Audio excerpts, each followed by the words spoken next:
ابھی نماز ہو، ایمان کی حالت میں اللہ نصیب فرمائے۔ اذا امن الامام فامنوا فانه من وافق تامينه تامين الملائكه غفر له ما تقدم من ذنبه۔ جب نماز پڑھو، جب امام آمین کہے تو تم بھی کہو۔ اگلی حدیث کے الفاظ کیا ہے؟ جب تم آمین کہتے ہو تم اکیلے نہیں کہتے، تمہاری آمین اگر فرشتوں کی آمین کے موافق ہوگی، اس کا مطلب ہے فرشتے بھی آمین کہتے ہیں۔ اگر تمہاری آمین اور فرشتوں کی آمین موافق ہو گئی، غفر له ما تقدم من ذنبی، جس نے ایسے کیا اس کی زندگی کے سارے گناہوں کو معاف کر دیا جائے۔ یہاں دو باتوں کے لیے رکیے۔ آمین اللہ کے رسول صلی اللہ علیہ وسلم کیسے کہتے؟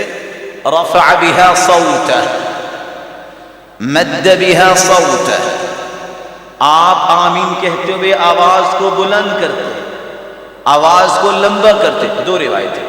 تیسری روایت، حتى ان لمسجد رسول الله صلى الله عليه وسلم للجة، صحابہ کرام آمین اس طرح بلند کہتے کہ اللہ کے رسول صلی اللہ علیہ وسلم کی مسجد گونج اٹھتی۔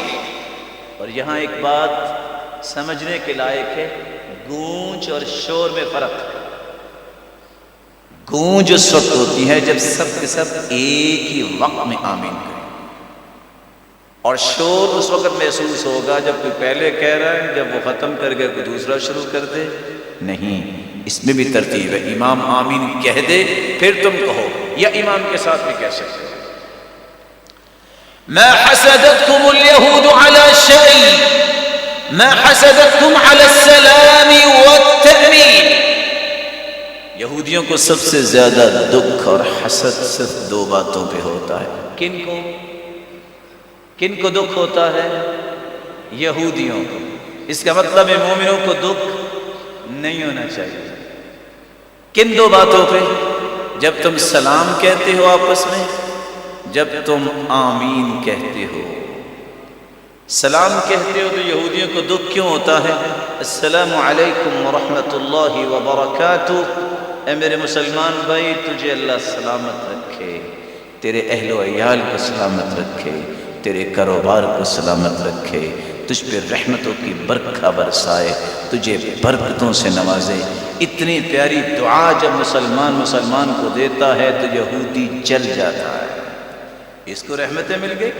اور اگر وہ مصافحہ کر لے، ما من مسلمین یلتقیان فیتصافحان الا غفر لهما قبل ان يتفرقا، جب دو لوگ مسلمان آپس میں مصافحہ کرتے ہیں، جدا دونوں کے ہاتھ بعد میں ہوتے ہیں، ان دونوں کے گناہوں کو پہلے معاف کر دیا ہوتا ہے۔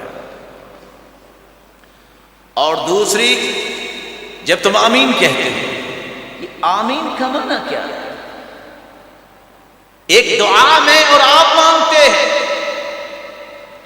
اور اگر ایک منہجی مسلمان ہے روزانہ 50 سے 60 مرتبہ یہ دعا مانگتا ہے، سب سوچ میں پڑ جائیں گے 50 مرتبہ کیسے، 60 مرتبہ کیسے؟ کون بتائے گا میرا پیارا معزز مکرم محتشم بھائی؟ ہم روزانہ کتنی مرتبہ آمین کہتے ہیں؟ یہ سورۃ الفاتحہ کتنی مرتبہ پڑھتے ہیں؟ ایسے تو روزانہ ہی پڑھتے ہیں نماز۔ 17 فرائض، 2 فجر کے، 4 ظہر کے، 4 عصر کے، 3 مغرب اور 4 عشاء کے، 17۔ 12 وہ رکھتے جو ہم ما من عبد، جو انسان 24 گھنٹوں میں فی یوم و لیلہ، دن رات میں 12 رکعتیں پڑھ لیتا ہے، 2 فجر سے پہلے، 4 ظہر سے پہلے، 2 ظہر کے بعد، 2 مغرب کے بعد، 2 عشاء کے بعد 12 رکعتیں پڑھ لیتا، اس کا جنت میں گھر بنا دیا جاتا ہے۔ 17 اور 12 کتنے ہوں گے؟ جی گنتی کا 8 گھنٹہ لگتا ہے، نہیں زیادہ یاد، 15 منٹ لگیں گے۔ 8 رکعتیں تہجد کی، نہیں سحری کو اٹھ سکتے، عشاء کے ساتھ پڑھ لو، درمیان رات میں پڑھ لو، اور اگر کہنا ہے کہ تہجد کے وقت اٹھنا ہے نیت کر کے سو جو نہیں اٹھ سکے صبح سے لے کے ظہر تک پڑھ لو، اللہ تہجد ہی لکھتے ہیں، صحیح مسلم کی روایت ہے۔ 8 رکھتے وہ اور 3 رکھتے وتر، کتنی ہوگی؟ کتنی ہوگی بھائی؟ میرے معزز ابھی تو 40 سے 50 والے۔ من صلی الفجر فی جماعہ، صبح کی نماز جماعت کے ساتھ پڑھے، پھر اشراق کے 2 رکعتیں پڑھے، اس کو حج عمرے کا ثواب ملتا ہے 2 اشراق۔ من صلی 4 قبل العصر رحم اللہ رجلا، من صلی قبل العصر 4، عصر سے پہلے جو 4 رکعتیں پڑھ لے اللہ تعالیٰ کی رحمت کا مستحق بن جاتا ہے۔ 46 بین کل اذانین صلاۃ، مغرب کی اذان ہوئی، نماز سے پہلے پہلے 2 رکعتیں پڑھ لو۔ صحابہ اذان ہوتی تو ستونوں کے پیچھے بھاگتے تاکہ سترہ بنا کے نماز پڑھیں۔ اسی طرح عشاء کی اذان ہو تو 2 رکعتیں وہاں، 50 تو یہیں ہو۔ اور اگر چاش کے 2، 4، 6، 8، سید ام ہانی رضی اللہ تعالی عنہا کے گھر میں اللہ کے رسول نے 8 رکعتیں پڑھی، میں کہتا ہوں 4 ہی پڑھ لو۔ حدیث کہتی ہے جو 4 صبح کے وقت رکھتے پڑھ لے، اللہ فرماتے ہیں میرے بندے دن کے شروع میں 4 تم پڑھ لو، بقیہ دن میں تجھے کافی ہو جاؤں۔ اور اگر 2 پڑھ لو تو 360 جوڑوں کا صدقہ ادا ہو جائے گا۔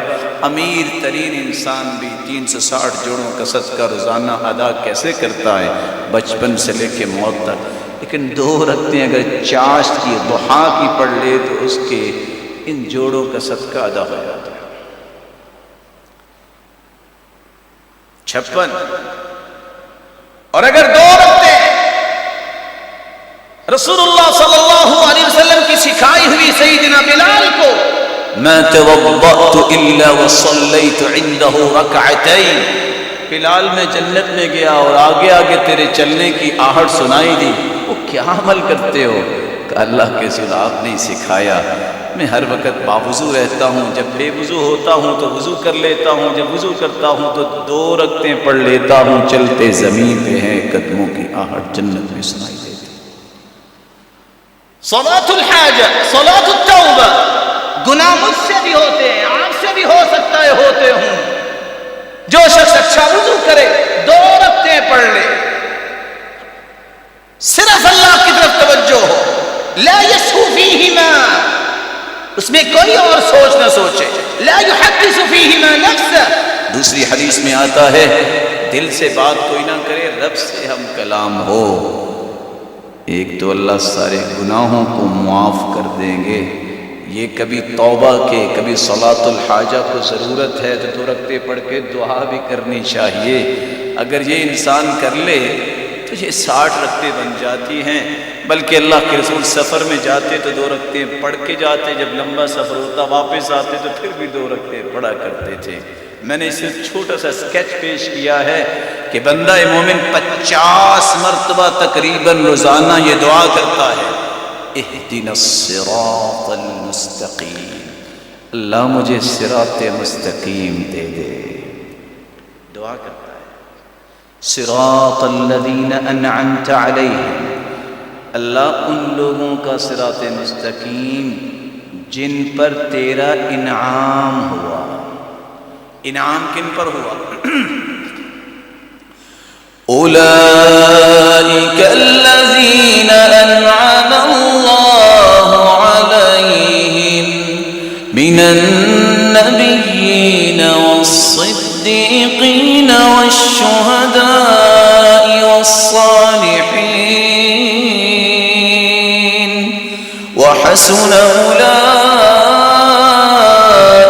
رفیقا۔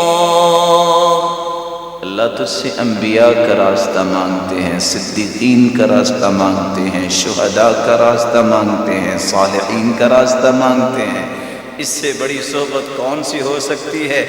یہ راستہ جب مسلمان مانگتا ہے پھر آخر میں کہتے ہیں آمین، اللہم استجب دعاءنا، یا اللہ ہماری دعاؤں کو قبول فرما لے۔ یہودی جل جاتا ہے، یہ نبیوں کے ساتھ جائیں گے، یہ صدیقین کی صف میں کھڑے ہوں گے، یہ شہداء اور صالحین کے صف میں کھڑے ہوں گے؟ یہ یہودی کو پسند نہیں، مسلمان کو پسند ہونا چاہیے، یہ تو یہودیوں کو پسند نہیں ہے۔